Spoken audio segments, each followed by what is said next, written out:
Mesdames, bonjour, messieurs, bonjour et bienvenue à cette autre édition de la Revue de la Presse. La presse est fortement marquée ce matin par la violence faite sur les avocats à Douala. Commençons ce matin par le quotidien Le Messager qui titre en grande une « TPI de Douala Bonanjo, le procès kafkaïen des robes noires ». Une affaire de tentative de corruption de magistrats ayant conduit à la détention de deux avocats provoque des actes de barbarie des forces de l'ordre dans une salle d'audience. Jean-Michel Nitieux condamne l'ensauvagement primitif. Également dans ses colonnes ce matin, le quotidien Le Messager parle de l'Assemblée nationale, les enjeux d'une session sous fond de crise.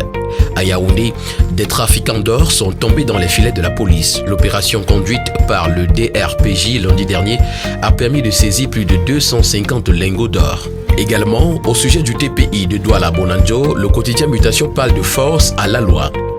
Le quotidien Émergence, qui parle également de la même affaire, indique que des avocats ont été bastonnés dans un tribunal. Le quotidien nous renseigne également ce matin qu'à Gaoundéré, une cinquantaine de boutiques ont été ravagées par des flammes. Et puis, dans ZUP, une cinquantaine de fonctionnaires a auditionné également. Parquet de Bonanjo, coup de barre à la barre, nous renseigne ce matin le journal à caractère satirique Le Popoli. Près de 200 avocats indignés par un renvoi tabassé par la soldatesque en pleine audience à Douala. Et au sujet de cette affaire, la réponse du barreau est encore attendue, d'après l'information que nous livre ce matin en grande une, le quotidien Le Jour. Crise dans le nord-ouest et le sud-ouest également dans les colonnes du quotidien Le Jour ce matin, des militaires blessés réclament leur prime. Le ministre de la Défense, tout en prenant en compte les réclamations signalées, veut des clarifications. Et puis à Douala, des élèves gardés à vue après une partie de sexe. Massacre, kidnapping, bombe. Peur sur le Cameroun est le titre brandi ce matin en grande une du journal Pile ou Face. Coup de tonnerre également, le PCN atterrit à Biwon Bani et puis patrie reconnaissante, Jacques Belinga Onana, chevalier de l'ordre de la valeur. Toutes ces informations sont à retrouver ce matin en parcourant les colonnes du journal Pile ou Face. Diapason en kiosque ce matin parle des sanctions contre les trafiquants au sujet des pièces de monnaie. Le gouverneur de la BEIAC a saisi les autorités de la CEMAC pour pénaliser les détournements des pièces. Mahamad Abbas Toli annonce aussi la gratuité de 19 services bancaires dès 2021. L'hebdomadaire Diapason qui parle également de la CNPS ce matin nous fait savoir que plus de 1200 malades sont soignés à Saint-Mélima. Et puis Afrique centrale, la fusion CEAC et CEMAC bientôt actée.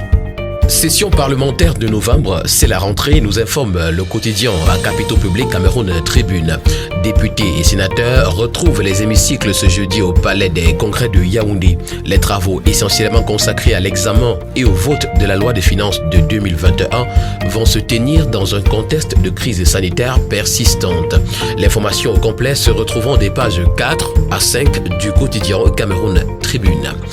L'équation qui est en kiosque également parle de l'appui aux bénéficiaires du PTS Jeunes. Mounouna Fotou met en haut les jeunes de l'Est.